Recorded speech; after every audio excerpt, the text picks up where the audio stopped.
Então, como eu estava dizendo, eu começo a falar e eu vou me entusiasmando. E uma coisa puxa a outra, eu incumpri. Quem foi meu aluno sabe que eu faço isso. Eu preparo. O Sérgio Pinheiro está reclamando que ele não está ouvindo. Ele quer saber se você pode usar o microfone. Posso. Posso. Pode vir para frente, viu? Geralmente. Vamos ver se está funcionando, vai. Peraí, porque lá atrás realmente vamos ver. Paulo, eu vou... minha voz é excessiva. Eu vou pôr sobre a mesa e você vai me dizer se você está escutando. E eu vou explicar por que eu vou pôr sobre a mesa, porque eu falo com as mãos. Eu pensei nisso. Isso, maravilha. Pronto. Você me escuta agora? Perfeito. Eu tenho um recado do Michael para você. Bom, então, como eu estava dizendo, eu vou me entusiasmando e uma coisa puxa a outra e fica meio sem fim. Então, eu tenho usado como uma forma de eu me disciplinar trazer o que eu vou dizer, trazer por escrito, né? Porque aí eu não perco o fio da meada, né? Evidentemente, eu de vez em quando vou olhar e prestar atenção, porque se vocês estiverem cansados, já sem muito interesse, eu paro de ler e começo a falar, né? Mas é mais para não perder o fio da meada que eu fiz o texto. Eu gostaria de explicar a organização desse texto. O título é Ética, Política e Violência. Então, como o Spinoza diz que quando a gente conversa, a gente traz as conclusões sem trazer as premissas, e como o meu foco vai ser a questão da violência na sociedade brasileira, eu achei que eu precisava trazer as premissas do que eu vou falar. Então, há um primeiro tópico em que eu exponho em linhas muito gerais o que é que se entende por ética. Depois, também em linhas muito gerais, o que se entende por política. E em linhas muito gerais, o que se entende por violência. Porque vai ser a relação entre a oposição entre a ética, a política e a violência que vai formar a moldura daquilo que eu vou dizer sobre a sociedade brasileira, me referindo a um mito que existe na sociedade brasileira, que é o mito da não violência, né? De que os brasileiros são cordiais, generosos, acolhedores, sem racismo, sem machismo, sem discriminação de classe. Nós somos uma gente formidável que desconhece a violência. Então, esse mito que o motorista de táxi repete para você, a cabeleireira repete para você, o professor no ensino básico e no ensino médio repete para os alunos. Na universidade, as pesquisas repetem coisas desse tipo, ou seja, há um senso comum na sociedade brasileira sobre a nossa não violência. Então, para ficar claro por que eu chamo isso de um mito e em que termos eu estou tratando da questão da violência, é que eu preciso desse momento inicial sobre o que seja a ética, o que seja a política e o que seja a violência, tá? Então, a ética. Numa perspectiva geral, nós podemos dizer que a ética define, antes de tudo, a figura do agente ético e das suas ações, e o conjunto de valores que balizam o campo de uma ação para que ela seja considerada uma ação ética.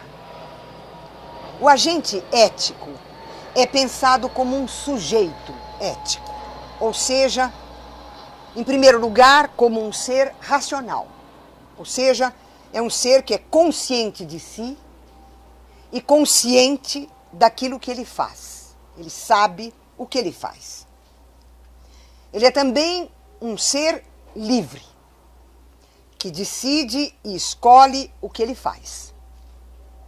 e um ser responsável, porque ele tem que responder por aquilo que ele faz. Assim,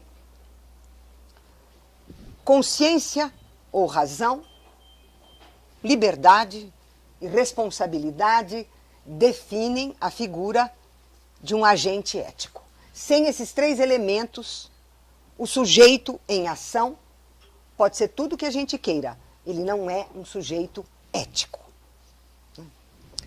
A ação ética é balizada pelas ideias do bom e do mal, do justo e do injusto, da virtude e do vício.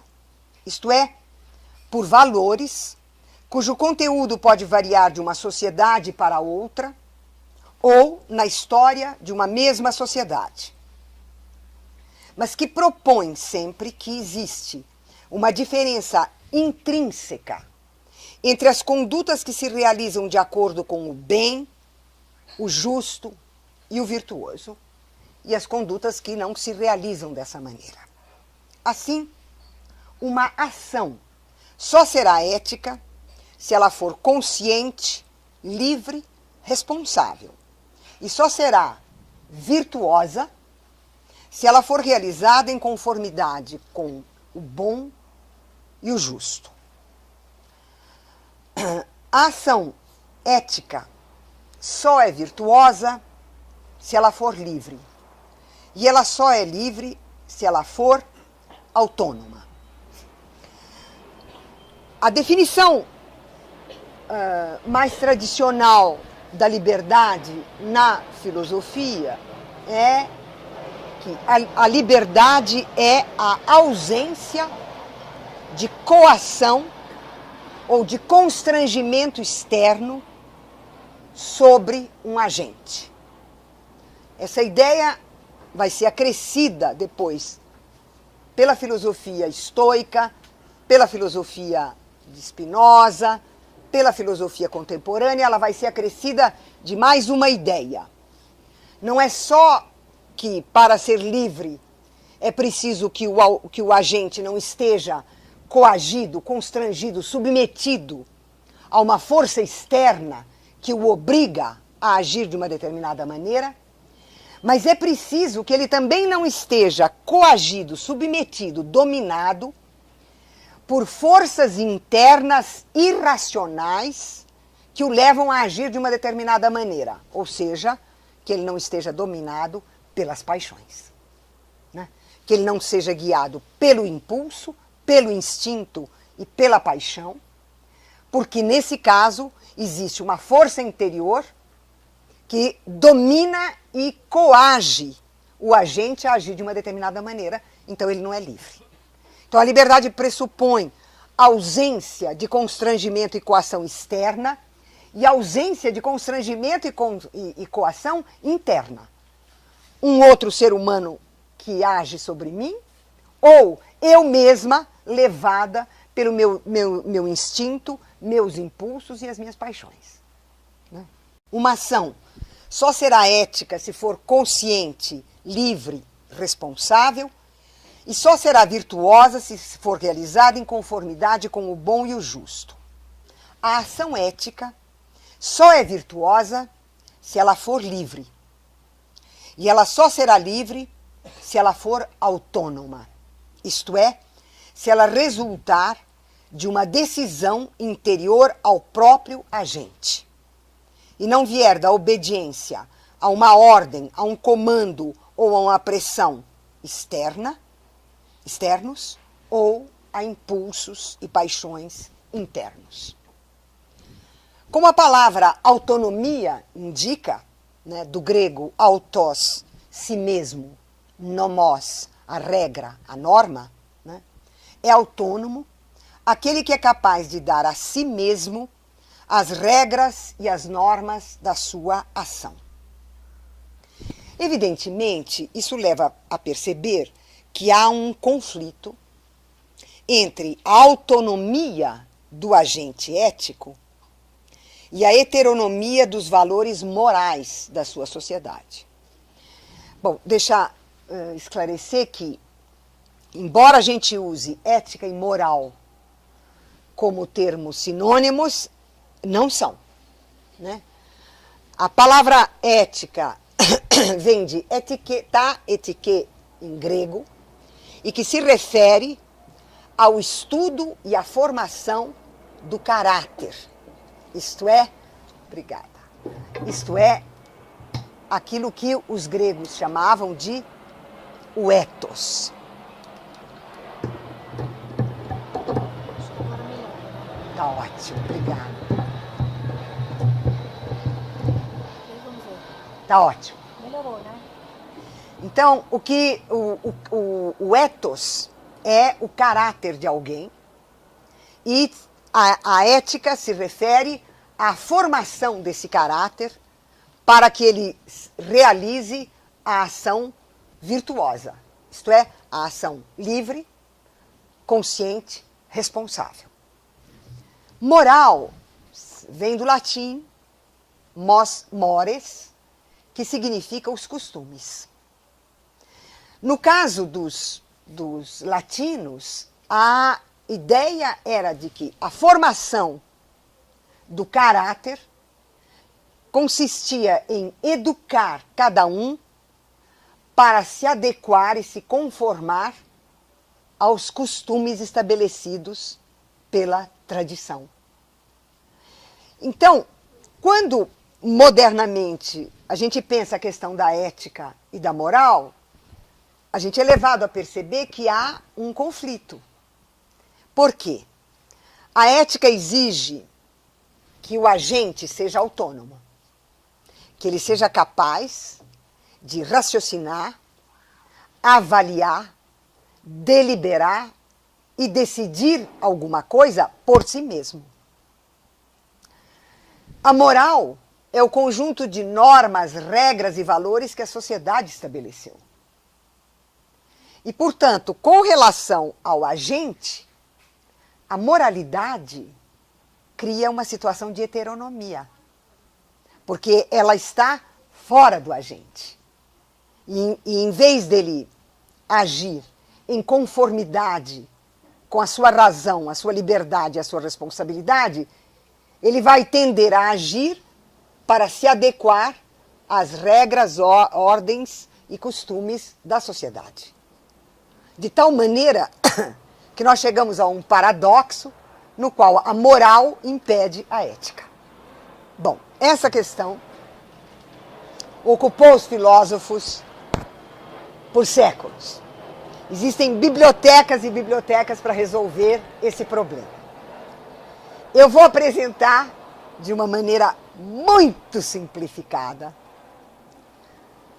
o sentido geral da solução que foi encontrada pela filosofia para estabelecer uma possibilidade de adequação entre a ética e a moral. Então, vocês me perdoem, o que eu vou fazer aqui é um assassinato intelectual, porque eu vou resumir em algumas linhas séculos de investigação.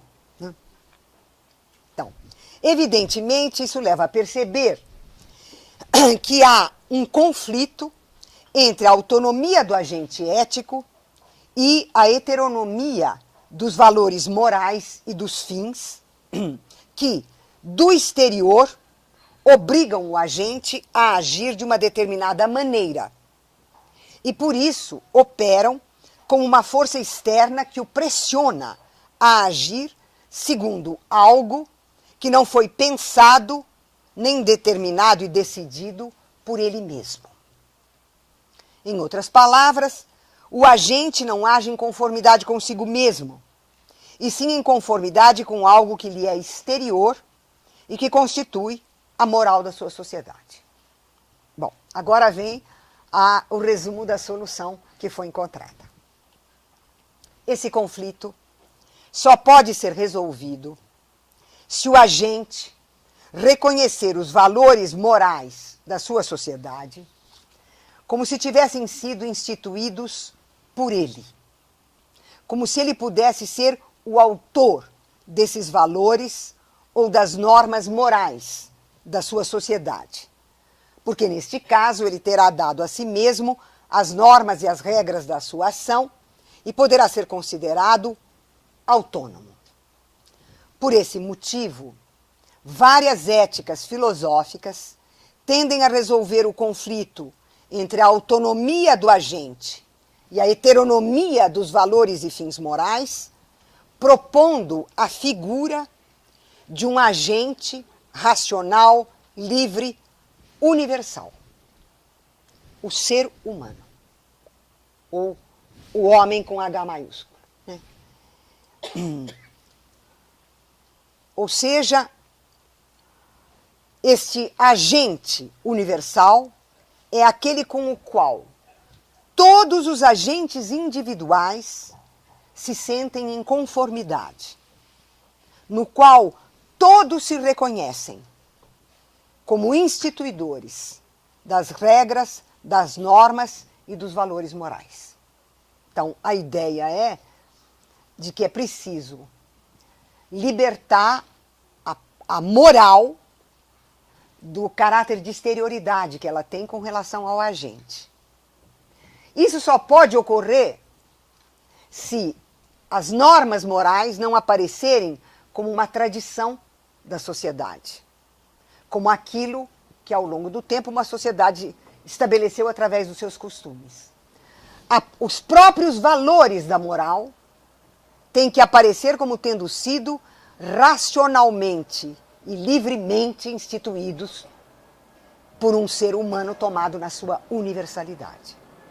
Aí, esse movimento consiste em transformar a moral num campo de interioridade como é o da ética. Sem essa figura de um sujeito ético universal que institui as regras, as normas e os valores da moral, nós não poderíamos nunca conciliar a autonomia ética e a heteronomia moral. Então a conciliação é feita por esse recurso à ideia de uma humanidade tomada como algo universal e na qual cada um de nós se reconhece e com a qual cada um de nós se identifica. Em síntese, uma ação só é ética se realizar a natureza racional, livre e responsável do agente e se o agente respeitar a racionalidade, a liberdade, a responsabilidade dos outros agentes. De sorte que a subjetividade ética é sempre uma intersubjetividade. A subjetividade e a intersubjetividade ética são ações.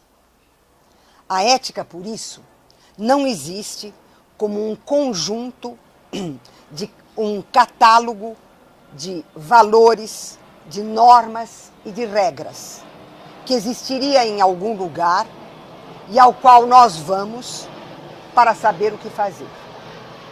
A ética só existe como ação. Ela existe pela e na ação dos sujeitos individuais e sociais, que são definidos por laços e por formas de sociabilidade, que são criados também pela ação humana em condições históricas determinadas. Então, com isso eu espero ter oferecido o primeiro elemento da moldura, que é a noção de ética. O helenista Moses Finley descreveu o nascimento da política dizendo que foi a invenção da política. Isto é, um acontecimento que distinguiu para sempre a Grécia e Roma em face dos grandes impérios antigos.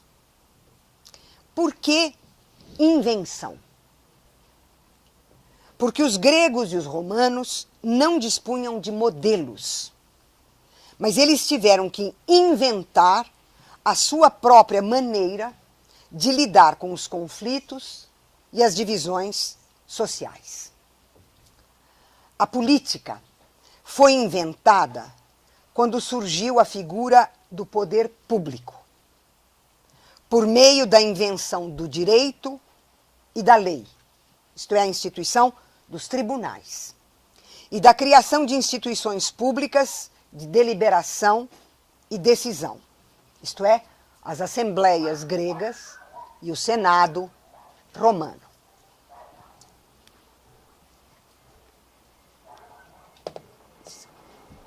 Esse surgimento só foi possível porque o poder político se constituiu desmontando, desfazendo o poder imperial ou o poder despótico que existia até então. O poder político foi separado de 3 autoridades tradicionais que anteriormente definiam o exercício do poder. A autoridade do poder privado, o poder do chefe de família, e que em grego se diz despotes. Portanto, o poder privado do chefe de família é um poder despótico. E é por isso que quando se fala nas tiranias, se diz que é um despotismo, né? É o poder de um chefe sobre os outros. Não? E é um poder de vida e morte.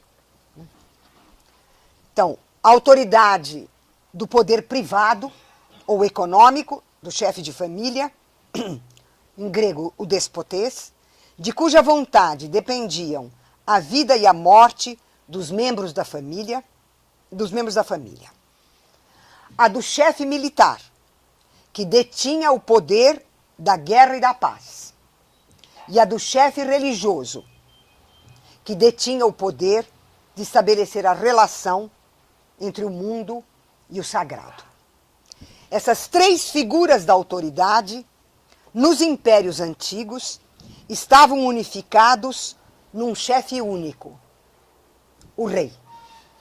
Então, o rei era o pai, o comandante e o sacerdote. Ele enfechava nas suas mãos todo o poder. E é isso que a invenção da política desmancha.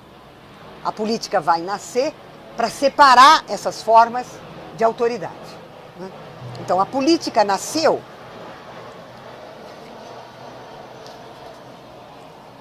portanto, quando a esfera privada da economia e da vontade pessoal do pai, a esfera da guerra e a esfera do sagrado ou do saber foram separadas. E o poder político deixou de identificar-se com a figura do governante como pai, comandante e sacerdote, representante humano de poderes divinos transcendentes. A Grécia, bom, quando a gente pensa na invenção da política e olha o Brasil, você tem vontade de chorar e de gritar, né? Porque a ideia da separação dessas formas de autoridade e a ideia de um poder público e sobretudo, a ideia de que não há uma dominação e um controle de um sobre o outro, é a chave do nascimento da política. Ela nasce contra isso. E nós estamos vivendo uma situação em que a política se tornou impossível. Ela se tornou impossível nesse momento no Brasil. É como se todos os elementos do mundo imperial tivessem aqui. O boi, portanto, a economia e o chefe de família. A bala, portanto, o comandante, o chefe militar, e a Bíblia, o domínio do sagrado. Bom, a Grécia inventou a democracia.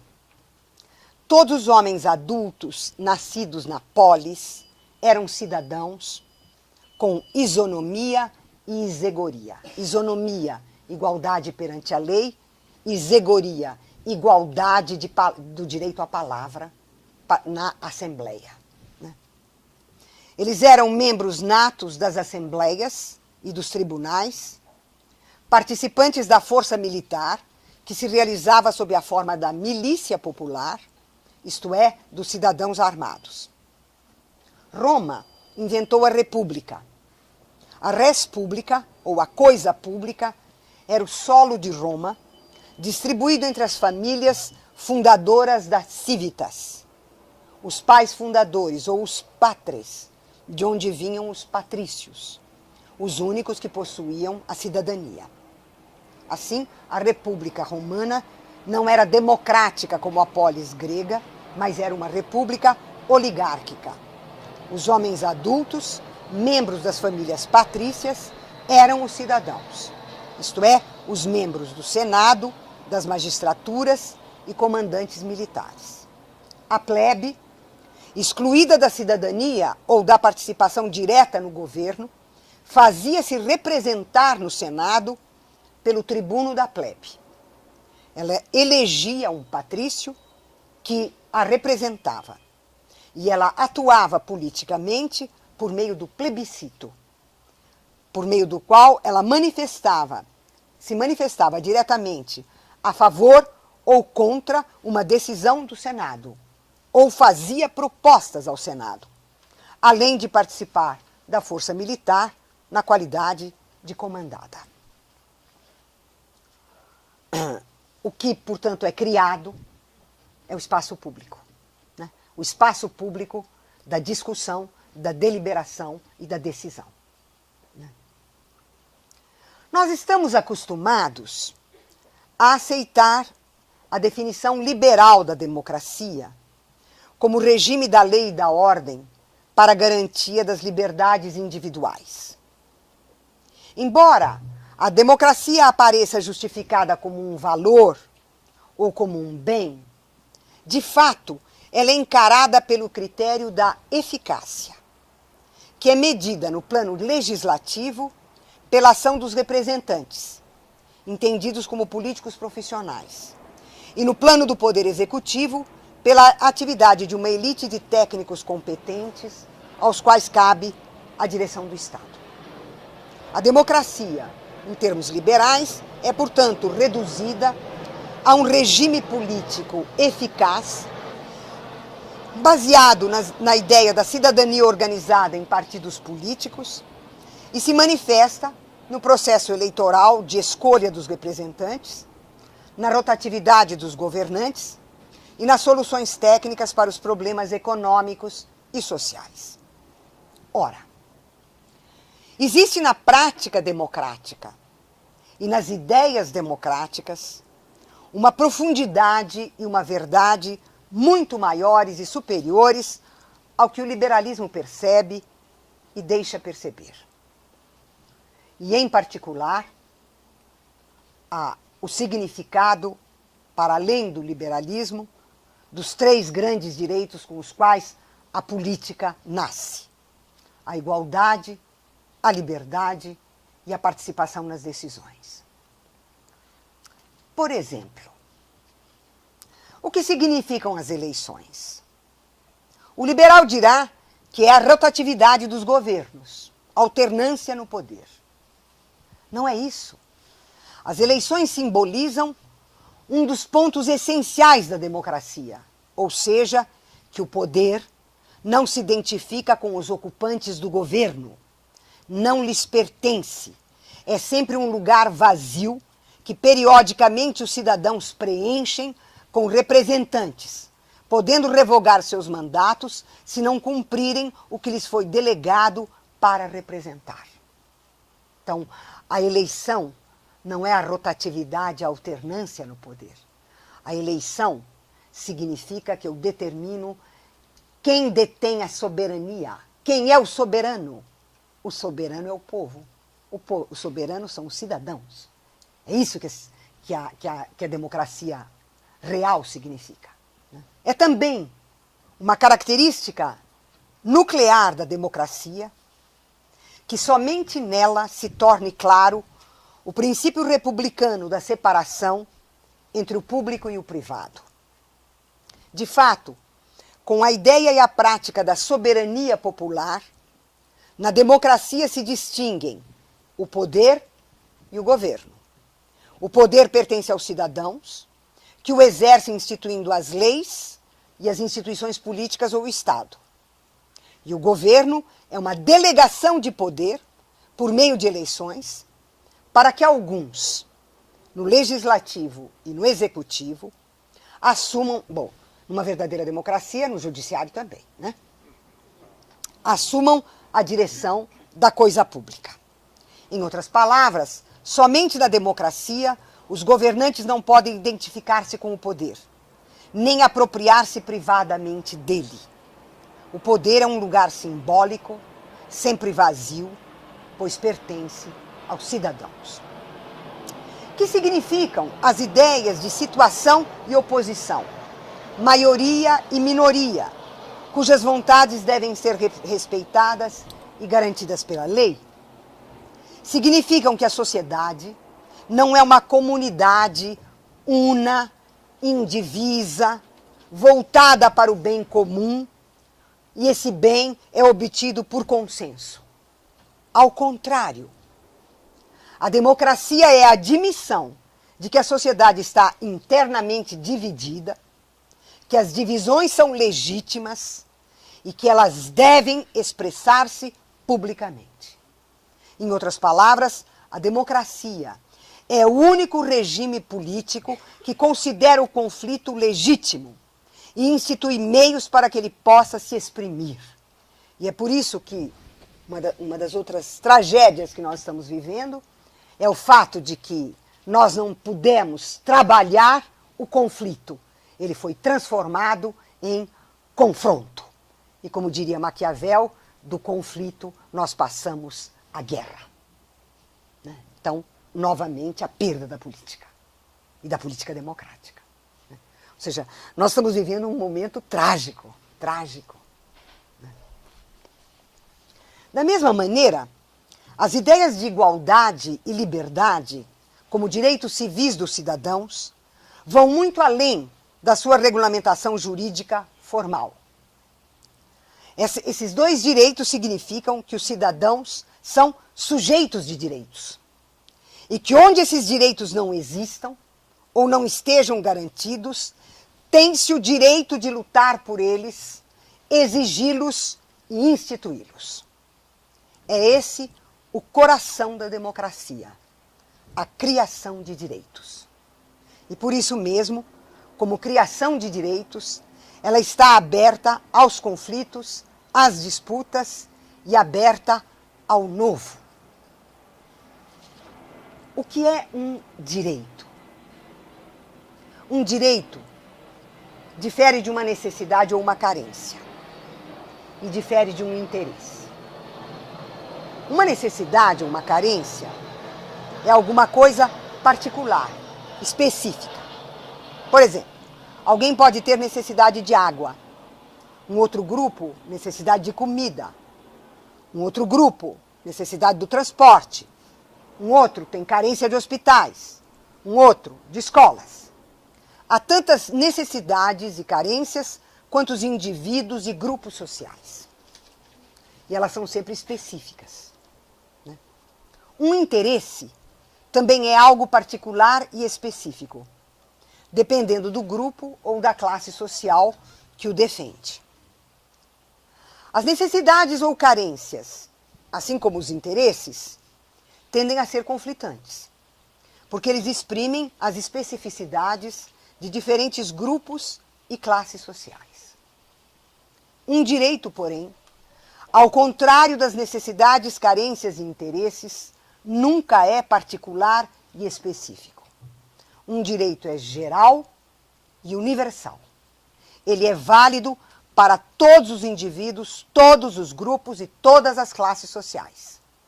E mesmo quando a gente fala no direito de uma minoria, né? O direito das mulheres, o direito dos homossexuais, o direito dos indígenas, o direito dos negros, etc., esse direito é universal porque ele é reconhecido como um direito pela sociedade inteira.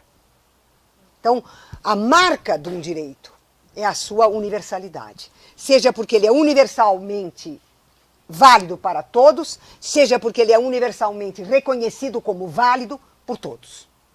E por isso, um direito não se confunde com uma necessidade, uma carência e um interesse. E nós vamos ver que, além de não se confundir com isso, ele vai se opor a alguma outra coisa.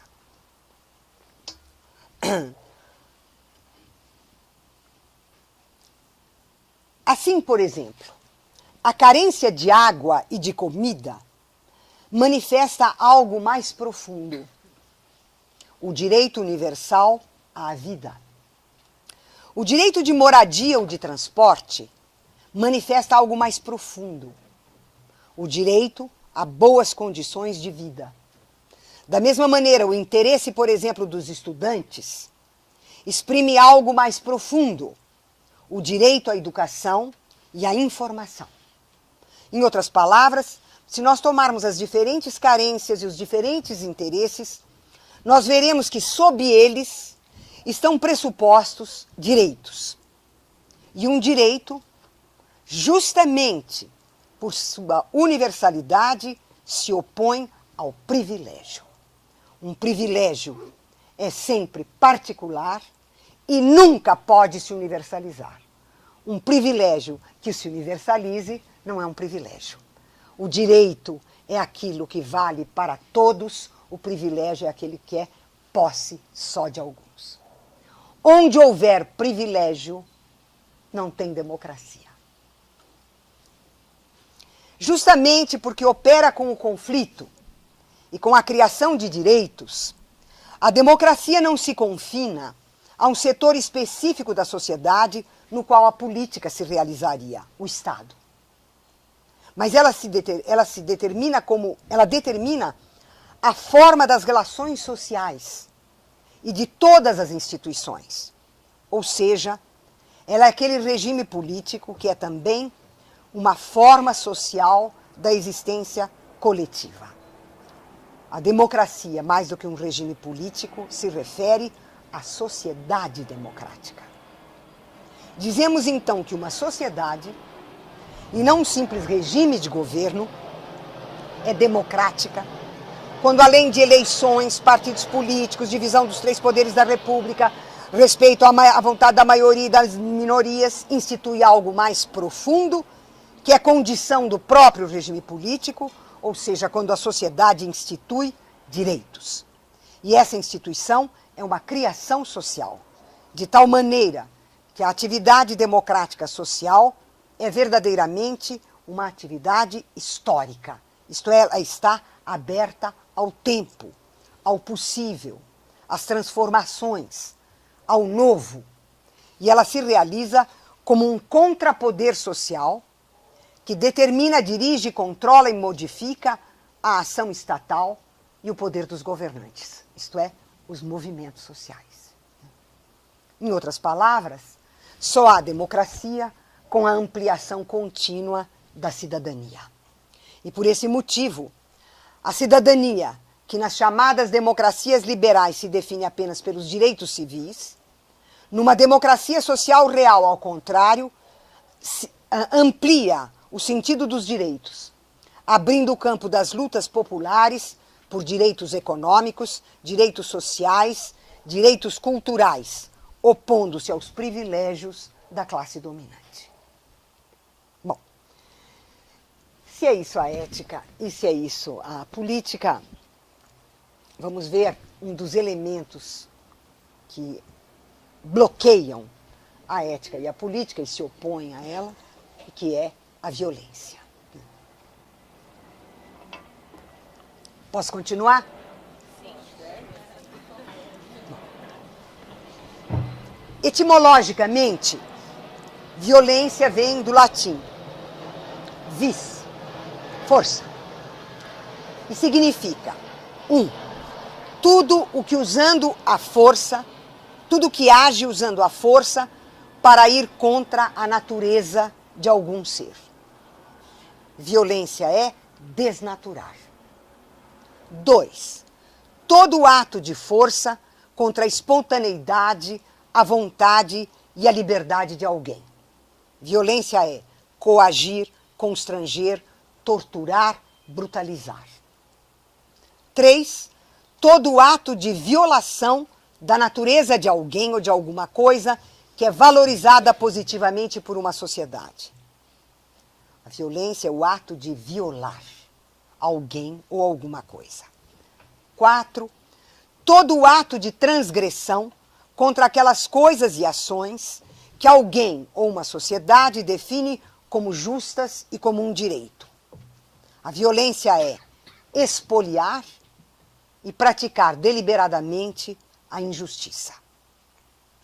Quinto, consequentemente, a violência é um ato de brutalidade, sevícia, abuso físico, abuso psíquico contra alguém e caracteriza relações intersubjetivas e relações sociais definidas pela opressão, pela intimidação, pelo medo e pelo terror.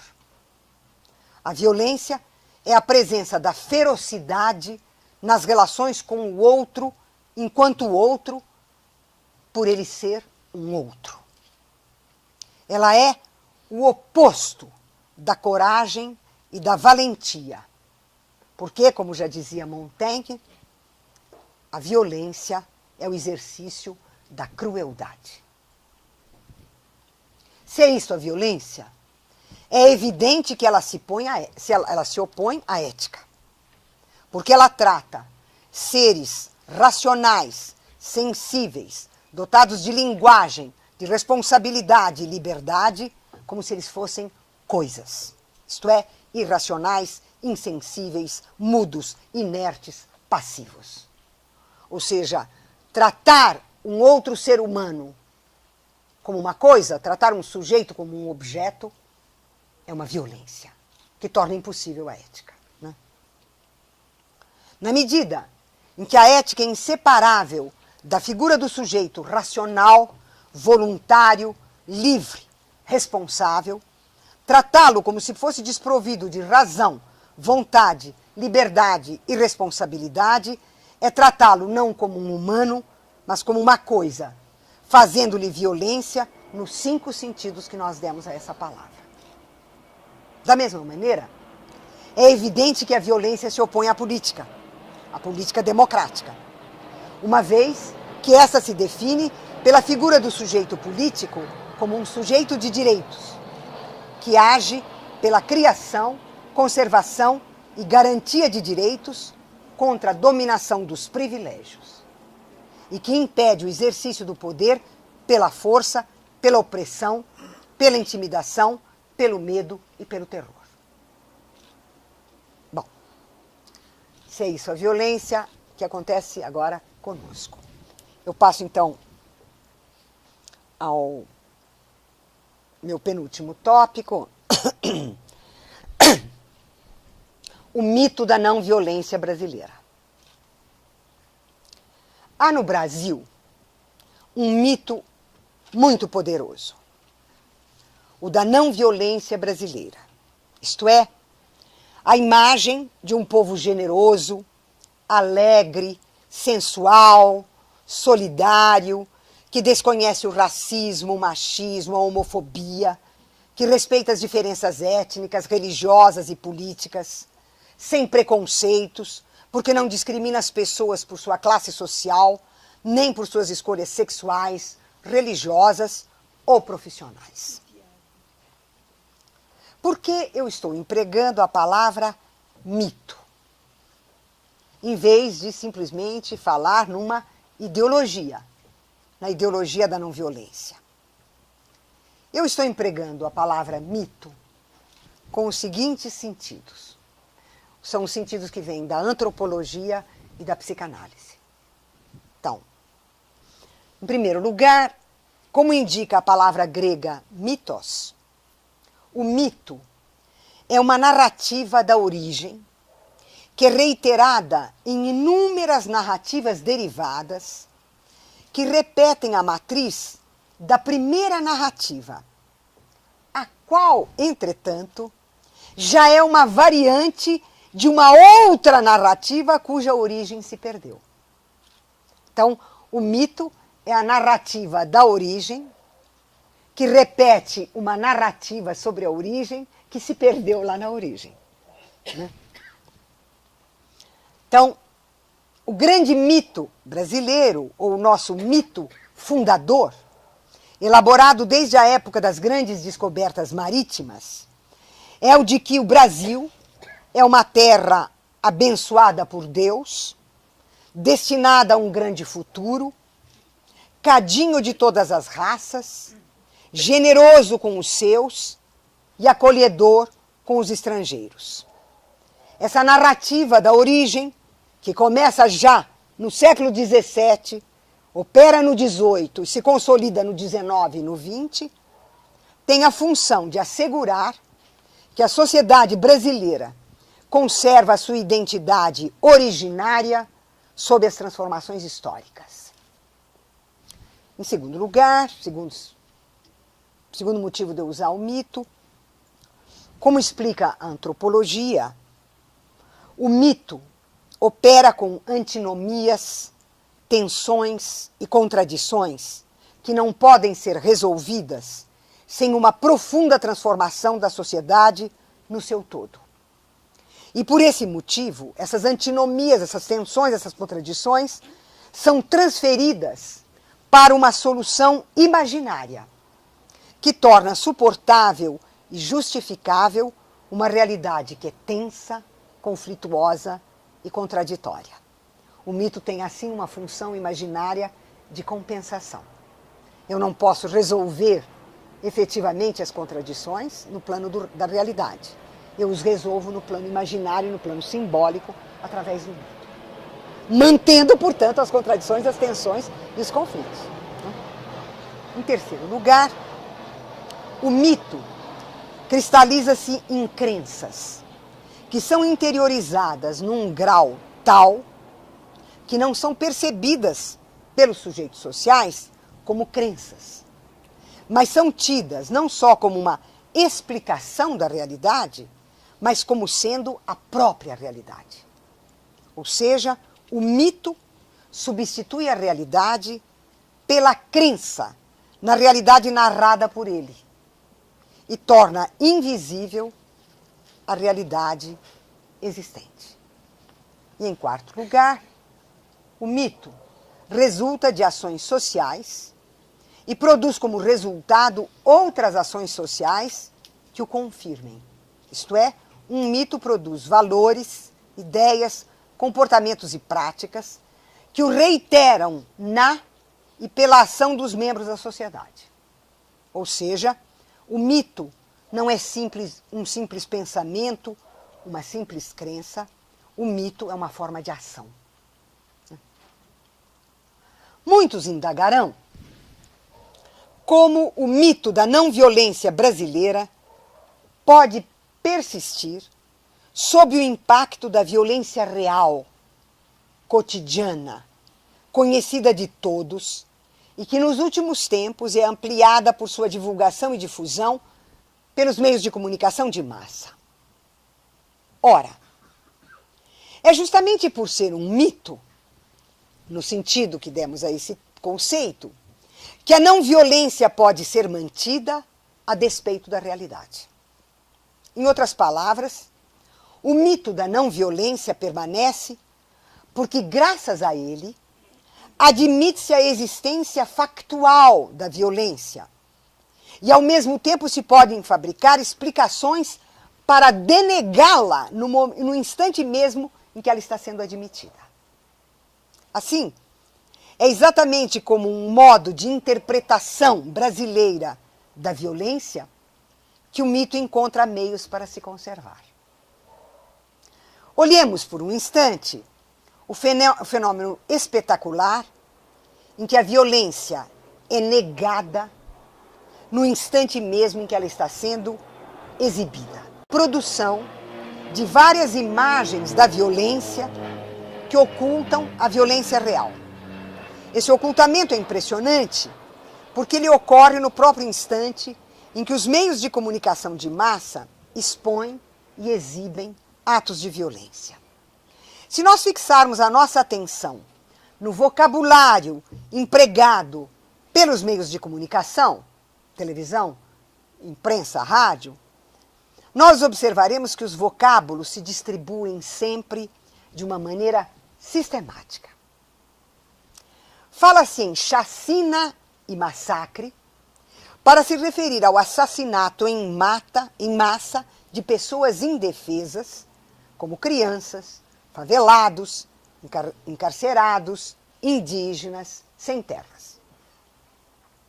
Fala-se em indistinção entre crime e polícia para se referir à participação das forças policiais no crime organizado, particularmente o narcotráfico e os sequestros.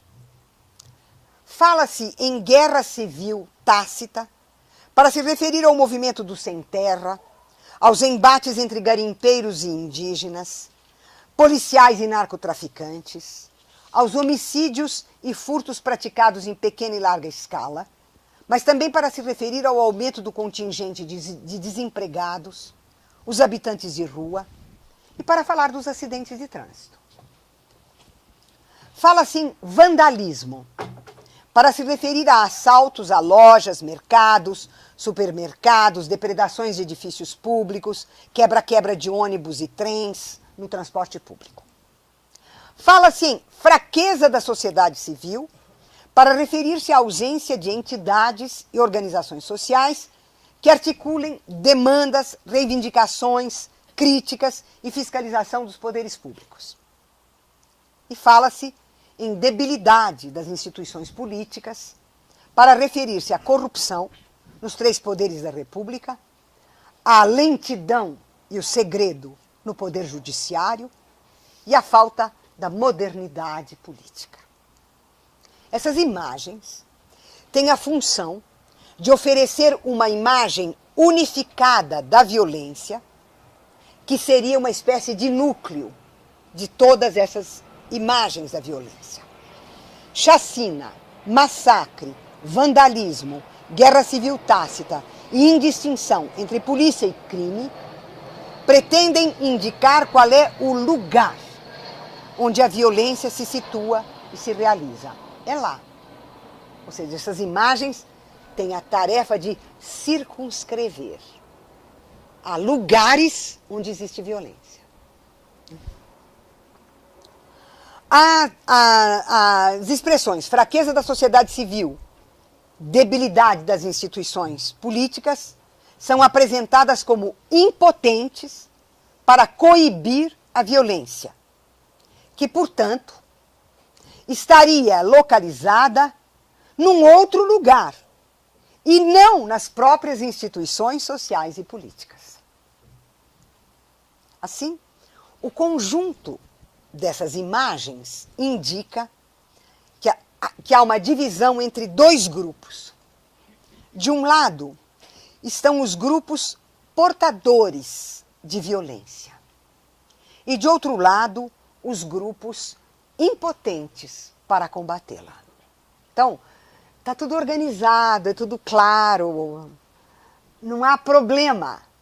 Nós podemos falar da violência e exibi-la, porque nós a estamos circunscrevendo, nós estamos determinando quem são os seus portadores e estamos lamentando que não haja força para combatê-la. E ficamos tudo como dantes no quartel de Abrantes. Né? Ora, essas imagens operam de maneira a assegurar a conservação do mito da não-violência por intermédio de um conjunto de mecanismos que agora sim são mecanismos ideológicos que afirmam e negam a presença da violência na nossa sociedade. O primeiro mecanismo ideológico é o da exclusão. Afirma-se que a nação brasileira é não violenta e que, se houver violência, esta é praticada por gente que não faz parte da nação, mesmo que tenha nascido no Brasil e viva no Brasil. O mecanismo da exclusão produz a diferença entre um nós brasileiros não violentos e um eles não brasileiros violentos. Eles, portanto, não fazem parte do nós e eles estão excluídos da boa gente brasileira. O segundo mecanismo é o da distinção. Distingue-se entre o essencial e o acidental. Por essência, os brasileiros não são violentos. Portanto, a violência é acidental. É um acontecimento efêmero. Ela é uma onda, uma epidemia, um surto. Essas palavras são muito significativas, porque essas palavras indicam que se trata de algo passageiro, algo que acontece na superfície da sociedade por um tempo limitado e se vai. E por que isso pode ir embora? Porque, por essência, a sociedade não é violenta. Né? Então, ela é uma doença passageira, uma epidemia, um surto, localizado na superfície de um tempo e de um espaço definido. Ou seja, a violência é um episódio limitado no tempo e no espaço, superável e que deixa intacta a nossa essência não violenta. O terceiro mecanismo é jurídico. A violência fica circunscrita ao campo da delinquência e da criminalidade. O crime sendo definido como ataque à propriedade privada, o furto, o roubo, seguido de assassinato, o latrocínio. Esse mecanismo permite, por um lado, determinar quem são os agentes violentos. De um modo geral, ladrões e assassinos, que, como todos sabem, pertencem às classes populares. E, por outro lado, legitimar a ação policial contra a população pobre, os sem terra, os negros, os indígenas, as crianças sem infância, os moradores de rua, os favelados. Eles todos fazem parte do bloco do eles, e são eles que são os portadores da criminalidade. E a violência se reduz à criminalidade. A ação policial pode, às vezes, ser considerada violenta. Ela recebe, então, o nome de chacina, massacre, quando de uma só vez, e sem um motivo claro, o número de assassinados é muito elevado. Se for pouca gente, não precisa nem tomar conhecimento. No restante das vezes, portanto, o assassinato policial é considerado normal e natural, uma vez que se trata de proteger nós contra eles. Proteção também conseguida por meio dos agentes de segurança fornecidos por empresas privadas, pela presença de cães e dispositivos eletrônicos. O quarto mecanismo é sociológico. Atribui-se a onda, a epidemia, o surto de violência, a um momento definido no tempo, aquele no qual se realiza uma transição para a modernidade das populações que migraram do campo para a cidade ou das regiões mais pobres, o norte e o nordeste, para as mais ricas, o sul e o sudeste. A migração causaria o fenômeno temporário da anomia, no qual a perda das formas antigas de sociabilidade ainda não foram substituídas pelas formas novas modernas, fazendo com que os migrantes pobres tendam a praticar atos de violência, que desaparecerão quando estiver completada a sua transição para a modernidade. Aqui, não só a violência é atribuída aos pobres, aos migrantes, aos desadaptados, como ela é consagrada como alguma coisa temporária que terminará. O último mecanismo ideológico é o da inversão do real. Graças à produção de máscaras que permitem dissimular comportamentos, ideias e valores violentos como se eles fossem não violentos. Assim, por exemplo, o machismo é colocado como proteção natural à natural fragilidade feminina. Proteção que inclui a ideia de que as mulheres precisam também ser protegidas de si próprias, pois, como todos sabem, o estupro é um ato feminino de provocação e sedução. O paternalismo branco é visto como proteção para auxiliar a natural inferioridade dos negros e dos índios. A repressão contra os homossexuais é considerada uma proteção natural aos valores sagrados da família. E agora, evidentemente, da saúde e da vida de todo o gênero humano, ameaçada pela AIDS trazida pelos degenerados. A destruição do meio ambiente é orgulhosamente vista como sinal de progresso e civilização, etc. Eu poderia prosseguir, bastando eu elencar os pontos com que o boi, a bala e a Bíblia pretendem destruir todos os direitos conquistados. É esse conjunto aqui que está na boca de todos eles, né? Em resumo, a violência não é percebida ali mesmo onde ela se origina, ali mesmo onde ela se define como violência propriamente dita. Isto é, como toda prática e toda ideia que reduza um sujeito à condição de coisa, que viole interior e exteriormente o ser de alguém, que perpetue relações sociais de profunda desigualdade econômica, social, política e cultural, isto é, a ausência de direitos. Mais do que isso, a sociedade brasileira não percebe que as próprias explicações oferecidas para a violência são violentas, porque ela está cega para o lugar efetivo da produção da violência, isto é, a estrutura da sociedade brasileira. Dessa maneira, as desigualdades econômicas, sociais, políticas e culturais, as exclusões econômicas, políticas e sociais, a corrupção como forma de funcionamento das instituições, o racismo, o machismo, a intolerância religiosa, sexual e política não são consideradas formas de violência. Isto é, a sociedade brasileira não é percebida como estruturalmente violenta e a violência aparece como um fato esporádico na sua superfície. E com isso, então, eu passo ao meu último tópico. Estou acabando.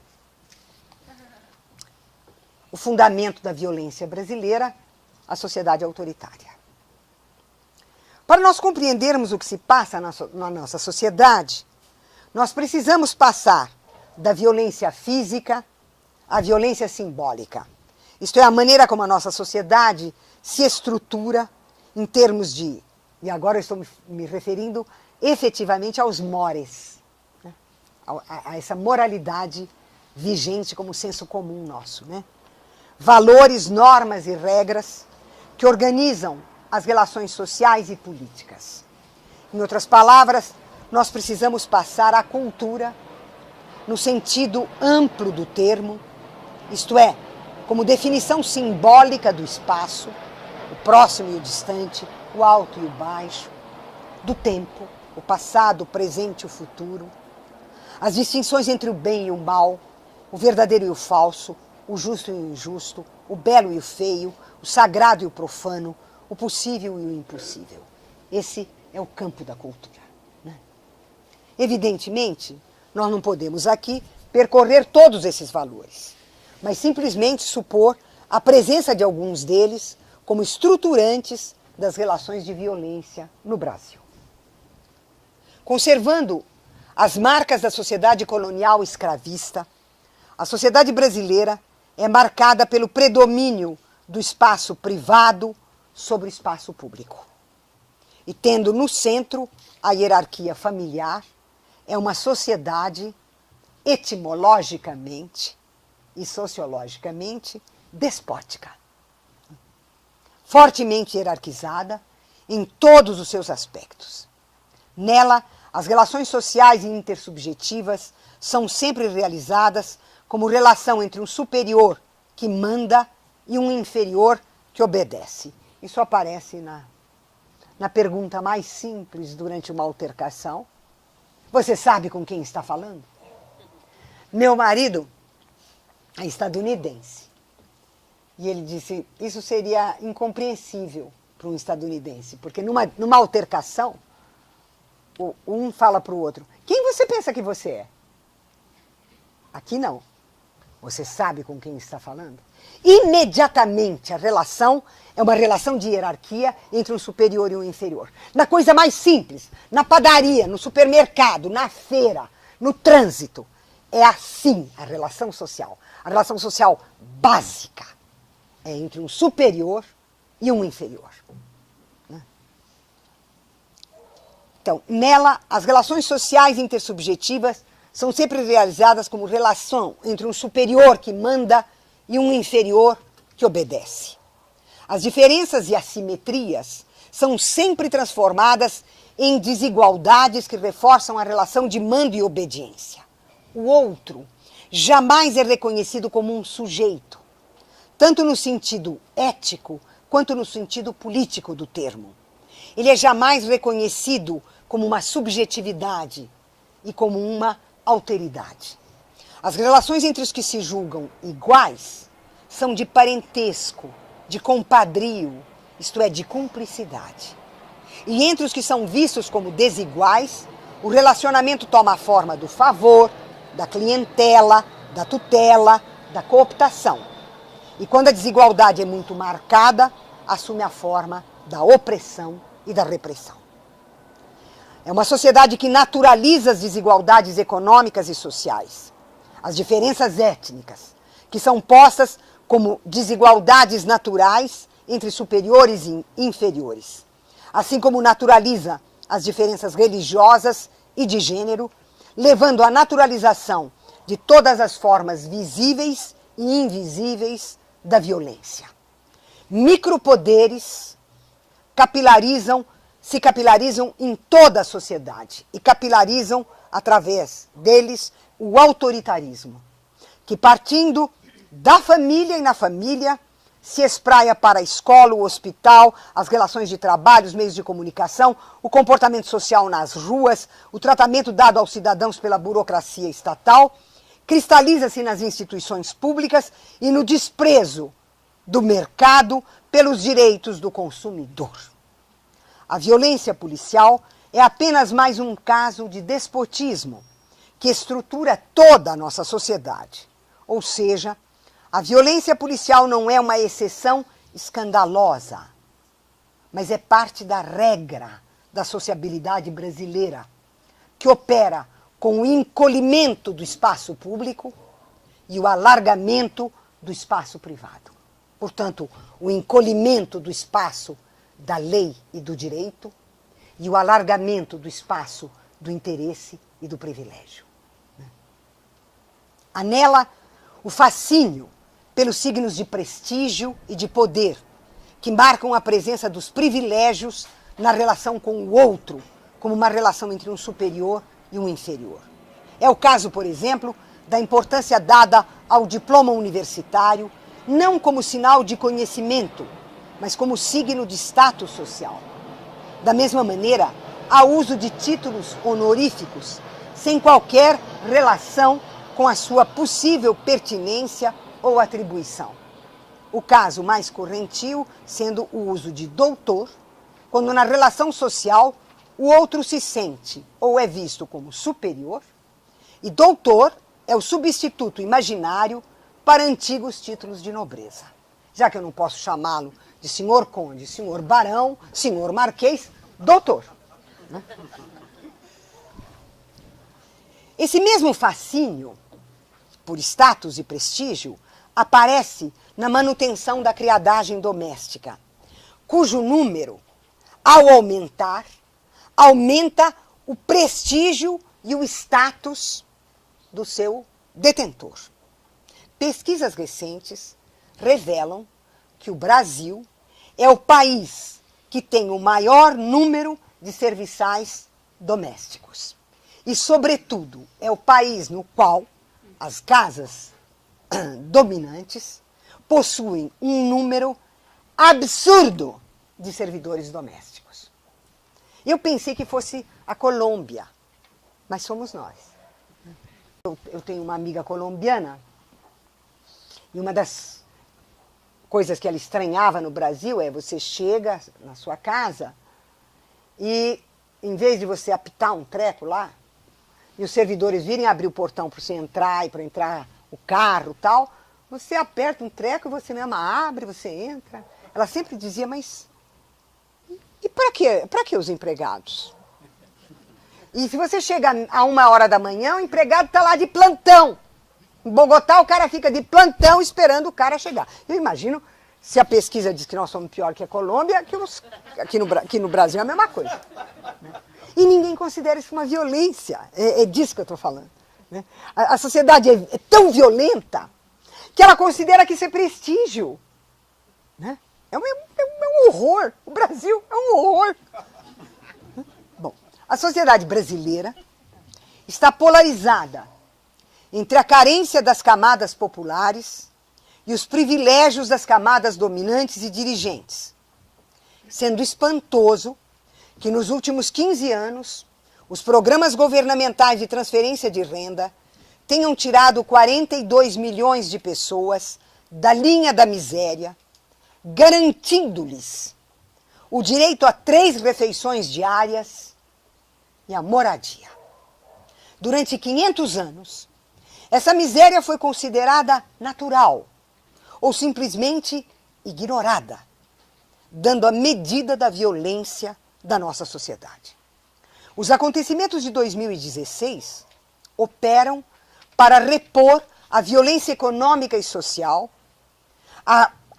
o retorno da conservação da polarização extrema entre a carência e o privilégio, valendo-se das operações do Poder Judiciário e do Poder Legislativo como instrumentos privados para o exercício da violência, desinstitucionalizando a República e inviabilizando a democracia.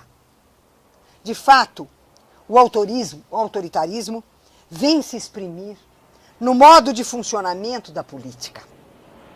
Os partidos políticos são clubes privês das oligarquias regionais, arrebanhando a classe média em torno do imaginário autoritário, isto é, a ordem e a segurança, e mantendo com os eleitores 4 tipos principais de relações: a cooptação, o valor, o favor, a clientela, a tutela e a promessa salvacionista por via fundamentalista, messiânica. O Estado é percebido apenas sob a sua face do poder executivo. Os poderes legislativo e judiciário ficam reduzidos ao sentimento de que o legislativo é corrupto e o judiciário injusto. A identificação entre o Estado e o executivo, a ausência de um legislativo confiável e o medo que se tem do judiciário, somado ao autoritarismo social, levam ao desejo permanente de um Estado forte para a salvação nacional. Por isso, não é surpreendente que o processo de democratização do país não tenha alterado o sistema partidário e o sistema eleitoral deixados pela ditadura civil-militar. Graças ao mito da não-violência, nós deixamos na sombra o fato brutal de que vivemos numa sociedade autoritária, verticalizada, hierarquizada e, por isso mesmo, violenta, que bloqueia a concretização de uma vida ética, de um sujeito ético, de uma vida política, de um sujeito político. Isto é, de uma intersubjetividade verdadeiramente ética e democrática. Obrigada.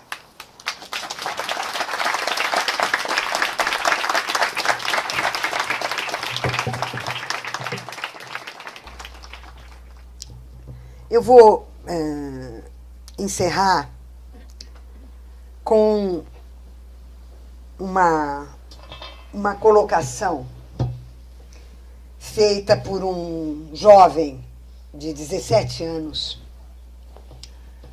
no século XVI, na França, chamado Étienne de la Boétie, que escreveu um texto, um ensaio, que ficou conhecido com o nome de O Discurso contra a Servidão Voluntária.